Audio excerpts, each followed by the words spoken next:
Hello friends, আবারও চলে এসেছি একটা শর্ট রেসিপি নিয়ে।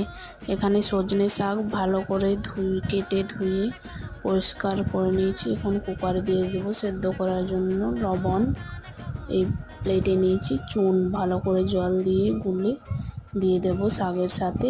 চুন দিলে তাহলে সজনে শাক আর কষা লাগবে না।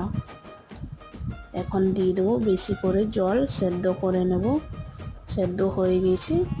এখন একটা প্লাস্টিকের ঝাঁপিতে ভালো করে জল ঝরিয়ে নেব। রসুন নেব, রসুন থেতো করে নেব। কড়াই দেব তেল, 4টে শুকনো লঙ্কা, থেতো করা রসুন ভালো করে ভেজে নেব বাদামি বর্ণে। এখন ছেঁকে রাখা শাক দিয়ে দেবো। ভালো করে ভেজে নিলে রেডি সজনে শাকের ভাজা। ভিডিওটা কেমন লাগলো অবশ্যই কমেন্ট করে জানাবে। ভালো লাগলে চ্যানেলটা সাবস্ক্রাইব করে দেবে। Bye bye.